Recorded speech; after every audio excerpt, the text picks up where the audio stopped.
और आज हम मूवी एक्सप्लेन करने वाले हैं डोंट लुक अप। दोस्तों ये मूवी अभी हाल ही में नेटफ्लिक्स पर रिलीज हुई और कल रात को मैंने इसे देखा और मैं अपने आप को इसे एक्सप्लेन करने से रोक नहीं पाया दोस्तों, सच बता रहा हूँ। मतलब आज के हमारे देश के या बाकी जितने भी देश के पॉलिटिशियंस हैं ना, उनके मुंह पर ये तमाचा है मूवी। आपको इसे जरूर सुनना चाहिए दोस्तों। मेरे पास बहुत सारी मूवी लाइनअप थी कि उनको एक्सप्लेन करूंगा, लेकिन नहीं, मैंने कहा पहले तो ये मूवी एक्सप्लेन करनी बनती है बॉस। तो दोस्तों हमारा चैनल अभी नया है तो हमें सब्सक्राइब जरूर करें और अगर आपको मेरी आवाज में ये वीडियो देखना अच्छा लगता है दोस्तों तो हमारे चैनल को लाइक भी करें। अब दोस्तों बिना किसी देरी किए इस मूवी की शुरुआत करते हैं। दोस्तों कहानी उस टाइम की है जब धरती पर एक कॉमेट टकराने वाला था। कॉमेट होता है धूमकेतु दोस्तों, यानी कि जब भी वो धरती से टकराता है पूरी धरती तबाह हो सकती है, क्योंकि उस कॉमेट का साइज हिमालय पर्वत जितना बड़ा था। एक लड़की है केट डेबियास्की जो कि एक साइंटिस्ट है, वो नासा में काम करती थी। उसने अपने कंप्यूटर स्क्रीन में देखा कि ये कॉमेट तो धरती की तरफ ही आ रहा है। वो सबसे पहले अपने प्रोफेसर को इस बारे में बताती है। उसके प्रोफेसर का नाम रैंडल होता है, जो कि लियोनार्डो डिकैप्रियो ने निभाया इनका कैरेक्टर। इनको केट डेबियास्की बताती है कि ये देखिए कॉमेट हमारे पास आ रहा है। वो बेचारे चौंक जाते हैं। इसके बाद वो लोग कोशिश करते हैं कि पूरी दुनिया को इसके बारे में पता होना चाहिए,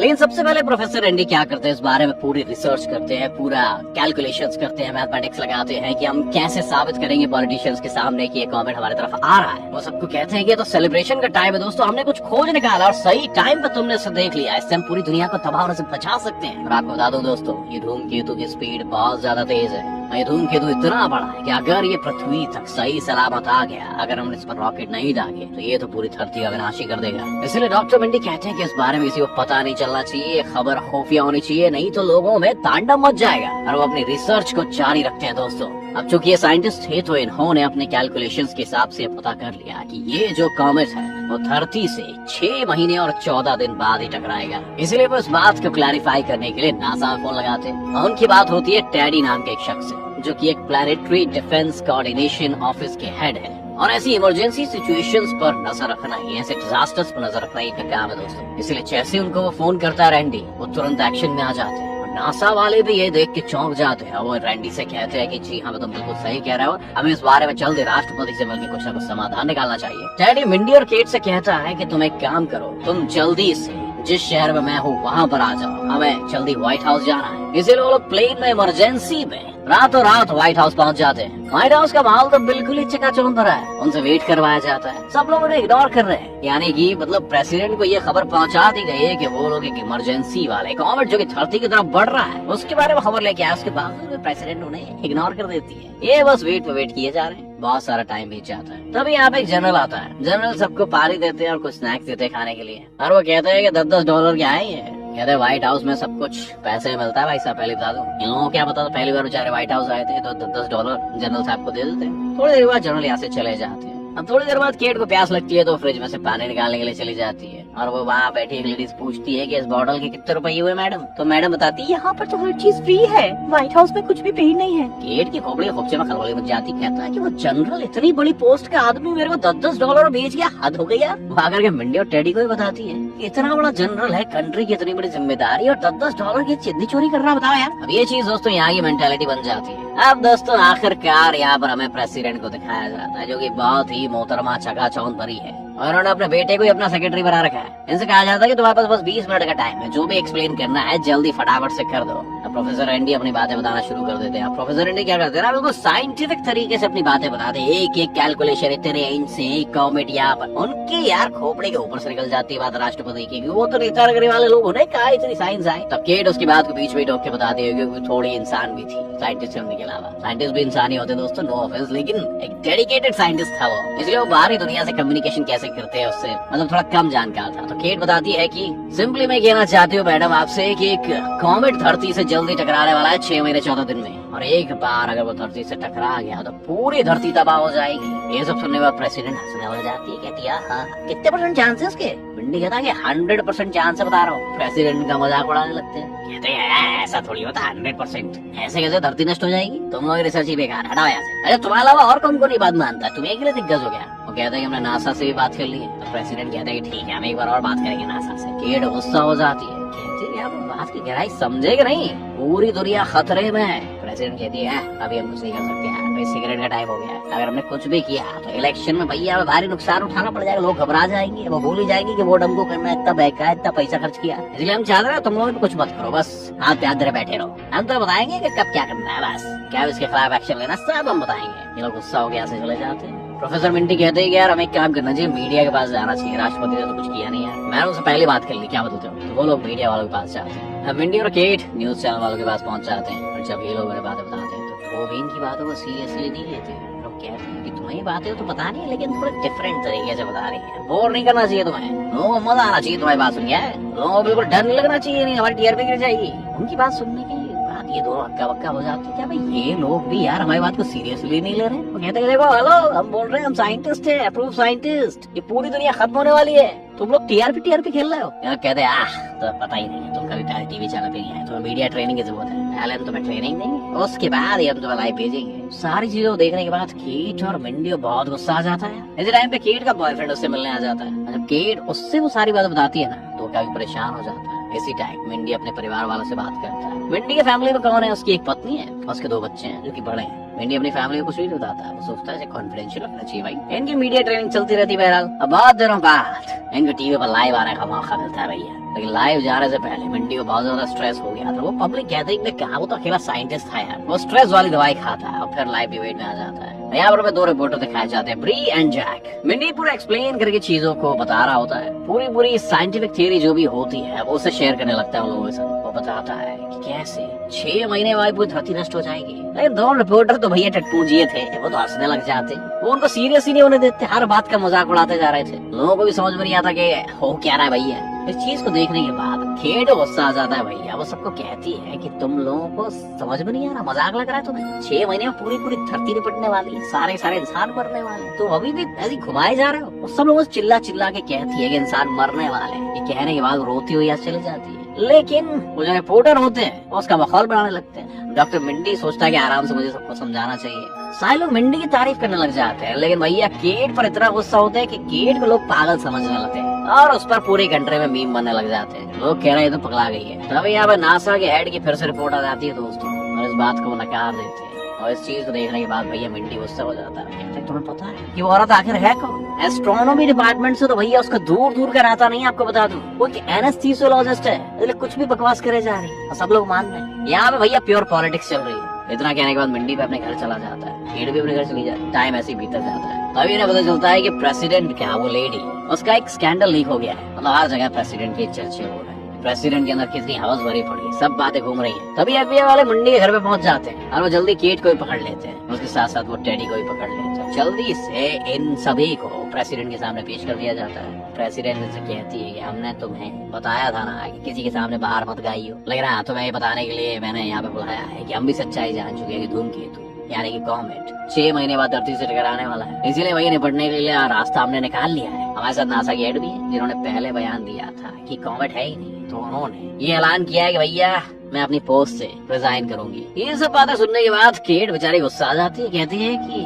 अचानक से आपको इतना यकीन क्यों हो गया हम पे? बस प्रेसिडेंट कहती है क्योंकि मुझे यहाँ के लोगों की फिक्र है भैया। केट कहती है कि नहीं, अभी आपका एक स्कैंडल लीक हुआ, हर जगह आप ही की चर्चा हो रही है, इसीलिए लोगों को भड़काना चाहती हो। लेकिन अच्छी बात है कि सी के बाहर है, दुनिया बच जाएगी भैया। इसी के साथ सब लोग मिलकर प्लान बनाते हैं कि जल्दी से धूमकेतु पर हमला करेंगे भैया और उस पर एक एटॉमिक बम छोड़ेंगे। अभी यहाँ पे पहुंचेगा उससे पहले हम उसे ब्लास्ट कर देंगे। सब लोग इस बात से राजी हो जाते हैं। इसलिए भैया अब हर जगह इसकी अनाउंसमेंट करवा दी जाती है, भैया एक कॉमेट आ रहा है। सारे लोग मिंडी की तारीफ कर रहे होते हैं, केट की भी थोड़ी बहुत तारीफ हो रही थी, लेकिन वो थोड़ी विख्यात कम और कुख्यात ज्यादा हो गई थी। प्रोफेसर मिंडी की तारीफ ऐसी हो रही थी कि अरे भैया इनसे बड़ा समझदार प्रोफेसर तो आज तक हुआ ही नहीं। हर जगह उनका इंटरव्यू आ रहा था। इसी बीच बुरी का दिल भैया जो कि किसी पे भी आ जाता था, इस बार मिंडी पे आ गया। इनका अफेयर चलने लग जाता है। जल्दी वो दिन भी आ जाता है जब ये लोग परमाणु हथियार छोड़ने वाले होते हैं। सब लोग एक जगह में इकट्ठा हो जाते हैं, पूरी दुनिया खुशियां मना रही होती है और ये परमाणु छोड़ देते हैं। इसी मीटिंग के बीच में पीटर नाम का एक शख्स आ जाता है, क्योंकि भैया अरबपति है। और आपको बता दें जैसे कि हर कंट्री का यही राग है, प्रेसिडेंट की चुनाव की जो फंडिंग है वो पीटर की तरफ से आती है। इसीलिए प्रेसिडेंट जो होती है ना, वो पीटर की हर एक बात को गौर से सुनती है, मतलब उसका अलाप जपती है। पीटर जब आता है तो अपने दोस्त को नहीं, अरे दोस्त इधर आओ तो मैं दूसरे कमरे में चल के बात करूं, तो वो भी प्रेसिडेंट को दूसरे कमरे में लेके जाता है। थोड़ी देर बाद जब प्रेसिडेंट वापस आती है तो पहले जो परमाणु हथियार छोड़ दिए जाते हैं आकाश में, वो सारे वापस बुला लिए जाते हैं, क्योंकि उस मिशन को अबॉर्ट कर दिया गया है। क्योंकि उसको देखने के बाद सारे लोग चौंक जाते हैं, भैया कहते हैं ये क्या हो रहा है। केट, मिंडी और टेडी तीनों इतने बौखला जाते हैं, वो कहते हैं क्या बेवकूफाना हरकत कर रहे हो भैंचोद। इसीलिए तीनों वाला कमरे बंद कर दिया जाता है। सॉरी दोस्तों, जुबान फिसल गई, दुनिया की तबाही की बात थी। इसके बाद यहाँ पे जेसन आता है, वो मिंडी से कहता है कि सब तुम ही आ सकती हो, तो मिंडी चला जाता है जैसे कैसे। अब यहाँ पीटर आ जाता है। पीटर सबको बताता है कि पृथ्वी पर कुछ चीजें बहुत ही इम्पोर्टेंट है भैया, जैसे कि कुछ भैया मिनरल्स जिन्हें हम टेक्नोलॉजी में यूज करते हैं। जो कॉमेट धरती पे आने वाला है वो उन मिनरल से भरा पड़ा है भैया, क्या बताऊं। इसीलिए हमारा प्लान थोड़ा चेंज आ गया है। हम उस कॉमेट को धरती से टकराने देंगे और जब वो धरती के अंदर आने लग जाएगा तो हम उसे क्या करेंगे, मेरे पास बढ़िया टेक्नोलॉजी है, हम उसके इतने टुकड़े कर देंगे कि वो छोटे छोटे पत्थर आगे गिरेंगे यहाँ पे। फ्यूचर में उनका यूज करेंगे। अगर हमने सारे कॉमेट्स को इकट्ठा कर लिया ना, उसका एक टुकड़ा 140 ट्रिलियन डॉलर्स का होगा दोस्तों।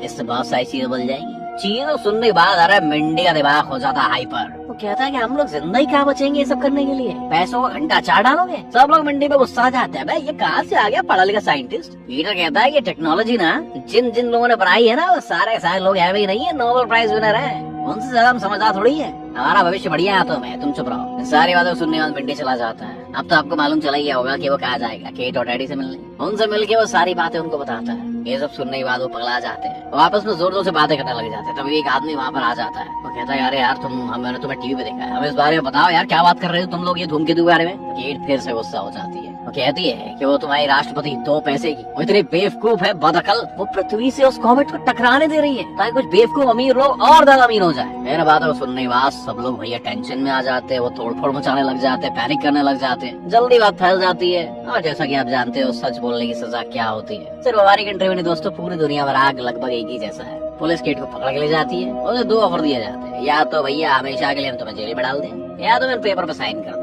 आज के बाद तुम उस कॉमेट के बारे में कोई भी बात नहीं करोगी। केट कहती है हाँ भाई जेल में कौन जाएगा जब 6 महीने के बाद ही दुनिया से बाहर जा रहे हैं। वो कहती लाओ पेन पेपर में साइन कर। लेकिन अब भैया चारों ओर ये बात तो फैल ही चुकी है कि वो धूमकेतु धरती से जल्दी टकराने वाला है और इनकी अलग ही प्लानिंग चल रही है कि हम तो उसमें से अलग ही है, बहुत सारे मिनरल्स निकालेंगे, एलिमेंट्स निकालेंगे, उससे बहुत सारे प्रोडक्ट्स बनाएंगे। इसी बीच केट अपने मम्मी पापा के पास पहुंचती है, लेकिन उससे मुंह पर दरवाजा नहीं खोलते, उसे अंदर नहीं आने देते। कहते हैं कि अगर वो कॉमेट धरती से टकराएगा ना तो हम जैसे बेरोजगार लोगों को भी नौकरी मिल जाएगी। तुम चाह रही हो कि वो धरती से ना टकराए, तुम्हारे जैसे लोगों के लिए हमारे घर में कोई जगह नहीं, दफा हो जाए यहाँ से। केट यहाँ से भी चली जाती, कहते मेरे माँ बाप पगले हैं, क्या ही समझ। इसी बीच भैया ब्री और मिंडी जब अपने रूम में पहुंचते हैं तब मिंडी की वाइफ वहाँ पर पहले से ही मौजूद होती है। उसकी वाइफ कहती है कि मुझे तुम दोनों के बारे में पता चल चुका है, इसीलिए तुम्हारा और मेरा रिश्ता खत्म हो चुका है। यही कह के भैया मिंडी की वाइफ वहाँ से चली जाती है, बेचारी नाखुश होके। यहाँ पे हम केट को देखते हैं। सुपरमार्केट में नौकरी लग गई केट की, बधाई हो।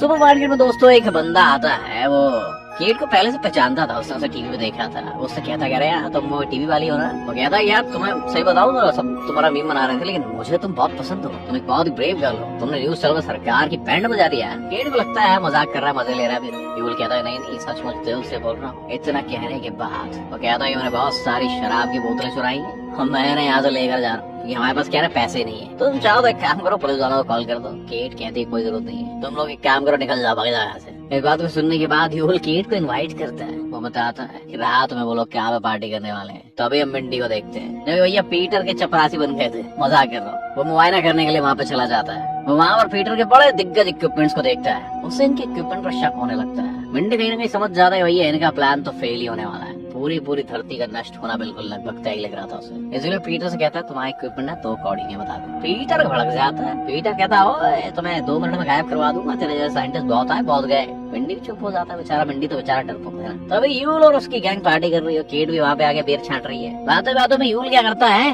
केट वो किस्सी कर लेता है। केट कहती है नहीं ये सब नहीं। फिर केट को 6 महीने याद आते हैं, ज्यादा से ज्यादा 6 महीने। उसके बाद फिर हुआ भाई। केट कहती है हटाओ यार, एक किस्सी तो है, जिंदगी बची क्या है, प्यारी करो। अगला सीन में मिंडी का दिखाया जाता है, न्यूज चैनल में बैठे हुए मिंडी मिंडी से बहुत सारे सवाल पूछ रहे होते हैं, जैसे कि मीडिया होती है भैया अपनी इंडियन हो चाहे कहीं की, सबका मजाक उड़ाया इस फिल्म में बहुत तरीके से। तो ये बता रहा हूँ बहुत अच्छी फिल्म है दोस्तों ये। मिंडी जानता है ये सब लोग फिर से मेरा यूज कर रहे हैं, इसलिए मिंडी कहता है कि तुम गधों को बात समझ में क्यों नहीं आ रही है।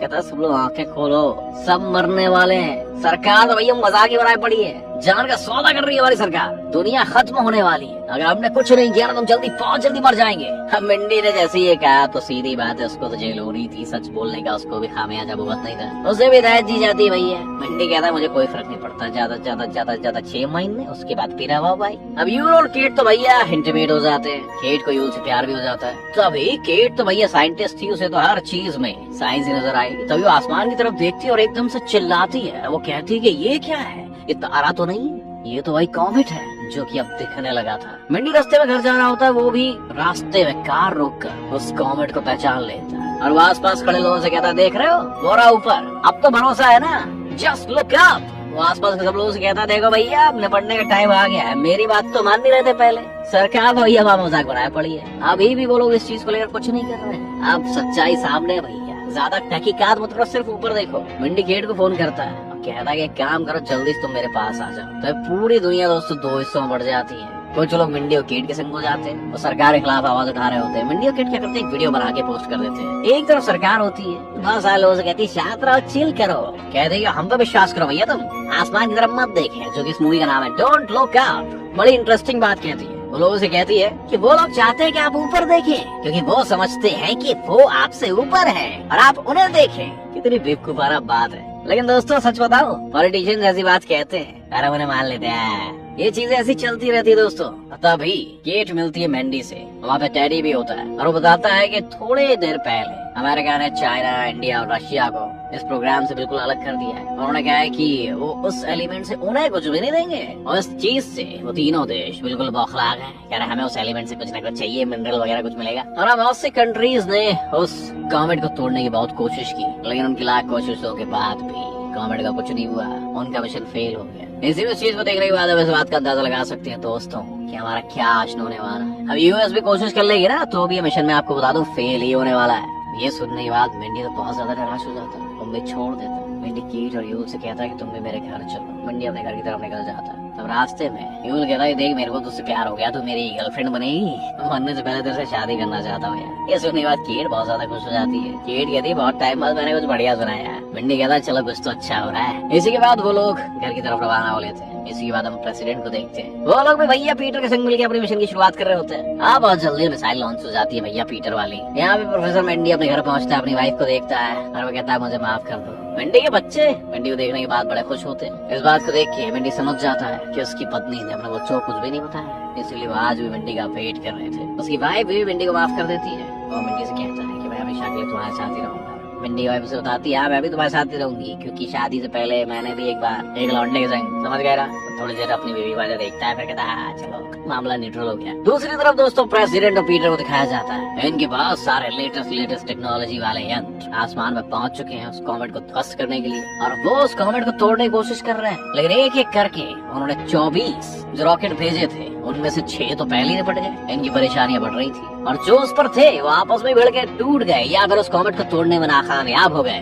मिंडी घर पे अब टेडी भी आ चुका है, उसे भी पता है ना कि दुनिया खत्म होने वाली है। सब लोग मिलके केट, यूल, टेडी, मिंडी, उसकी वाइफ और उसके दोनों बच्चे, सब लोग मिलकर साथ में खाना खा रहे हैं। उन्हें पता है हमारा आखिरी डिनर होने वाला है। अपने लास्ट टाइम को वो चाहते थे कि मजे के संग जिए, बातें करते जैसे डिनर टेबल पे लोग करते हैं, इसलिए सारे लोग बहुत ही ज्यादा खुश हैं। यहाँ पे पीटर और प्रेसिडेंट को दिखाया जाता है। धीरे धीरे उन्हें इस बात का पता चल जाता है कि भैया हमारा मिशन 2 कौड़ी का था, हम 1 नंबर के बेवकूफ है। पीटर कहता है मेरे को सुसु आई है, अब वो सुसु निकल जाता है। पीटर को सुसु आया तो भैया प्रेसिडेंट को भी सुसु आ जाती है और वो भी निकल लेती है। ऑफिस में काम करने वाले जितने भी लोग होते हैं वो कहते हैं अरे हमारे भी बाल बच्चे अब निकलो, क्योंकि समझ जाते हैं इनको सुसु नहीं कुछ और ही आया, ये भाग गए। सबको मालूम है कि वो लोग निकल लिए, इससे वो सब लोग यहाँ से भागने लग जाते हैं। कोई कहता है मैं आखिरी बार अपने परिवार को देख लूं, सारे लोग यहाँ से भागने लगते हैं। लेकिन जेसन इसी कमरे में बैठा होता है, वेट कर रहा होता है उसकी मम्मी उसे लेने आएंगी। तभी हम मिंडी को देखते हैं, प्रेसिडेंट उसे फोन करती है, वो मिंडी को फोन करती है, उससे माफी मांगती है। हमारा तो दी एंड हो चुका है, हमें पहले ही तुम्हारी बात मान लेनी चाहिए थी, तो हम इस चीज को बचा सकते थे, लेकिन अब तो भैया दूसरा कोई भी ऑप्शन बचा ही नहीं है, इसलिए हम धरती के सबसे पास वाले प्लेनेट पे जा रहे हैं, जहाँ पे पीटर ने खोज करी है कि जिंदगी है। हमारे प्लेनेट पे 2 लोगों की जगह है, अगर तुम आना चाहते हो तो आ जाओ। मिंडी कहता है नहीं मैं धरती पे ठीक हूँ, मैं अपने परिवार के संग खुश हूँ, अगर इस सांस यही मिलूंगा मैं, तुम और जेसन मुबारक हो तुम लोग, चले जाओ। प्रेसिडेंट जैसी जेसन का नाम सुनती है उसे जेसन का याद आता है कि अपने बेटे को तो भूल ही गई है, उसे तो लेके ही नहीं आई। प्रोफेसर मिंडी उससे बात करने के बाद वापस आके टेबल ज्वाइन कर लेता है, सारे लोग खाना खाने वाले होते हैं। उससे पहले यू प्रेयर करवाता है सबको, तभी वो कॉमेट धीरे धीरे धरती से टकराने लगता है। देखते ही देखते दोस्तों पूरी धरती तबाह होने लग जाती है, पूरे जंगल, झाड़ियाँ, पेड़ पौधे सब तबाह होने लगते हैं और सारे इंसान भी, सबकी आंखों में दोस्तों अपने आखिरी पलों को महसूस करते हुए आप देख सकते हैं। बहुत ही इमोशनल सीन है ये। देखते ही देखते दोस्तों पूरी धरती तबाह हो जाती है, ऐसे ही टाइम बीता जाता है। हमारे सामने दोस्तों 22,740 साल बाद का सीन आता है, जो हमें एक दूसरे प्लेनेट दिखाया जाता है जो कि बिल्कुल धरती की तरह है। यहाँ पर भी ऑक्सीजन है। पीटर, प्रेसिडेंट, बहुत सारे लोग इस प्लेनेट पे पहुँचते हैं। इस प्लेनेट में बहुत ज्यादा हरियाली होती है। तभी प्रेसिडेंट यहाँ पे एक जानवर को देखती है, इस जानवर का नाम होता है ब्रॉन्टी रॉक। जानवर दिखने में तो बहुत ही खूबसूरत था दोस्तों। प्रेसिडेंट जैसे उसके पास आती है उसे मार के खा जाता है। तो हम देखते हैं यहाँ पे बहुत सारे ऐसे जानवर हैं। सारे जानवर सारे लोगों को मार डालते हैं। इन जानवर नाम निशान भैया यहीं पे मिट जाता है। लेकिन हमारे सामने एक और सीन आता है दोस्तों। जब धरती नष्ट हो गई थी सबको लग रहा था कि सब लोग मर चुके हैं, लेकिन टूटी हुई बिल्डिंग के नीचे जेसन निकलता है और कहता है शायद मैं इस दुनिया का आखिरी इंसान तो जाऊँ। इतना ही कहता है और वो अपनी सेल्फी लेता है। फिल्म यहीं पे खत्म हो जाती है। फिल्म खत्म तो हमारी स्टोरी भी खत्म। और दोस्तों आपका प्यार खत्म नहीं होना चाहिए। अगर आपको मेरी आवाज में ये वीडियो पसंद आया और इस मूवी का एक्सप्लेनेशन जिसका नाम था डोंट लुक अप, तो ऊपर नहीं अब नीचे देखने का टाइम आ चुका है और लाइक बटन दबा दीजिए। अगर वीडियो पसंद नहीं आया तो आप डिसलाइक भी दबा सकते हो। हालांकि यूट्यूब ने डिसलाइक छुपा दिया तो हम भी छुपा के रखे, तो आप बिना सब्सक्राइब किए किधर जा रही है। चलिए good afternoon, good night, good day, good evening, मतलब जब भी आप ये वीडियो देख रहे हो वही समझ लेना। ठीक है, बाय बाय। क्या मिलते हैं एक और नई वीडियो के साथ। धन्यवाद।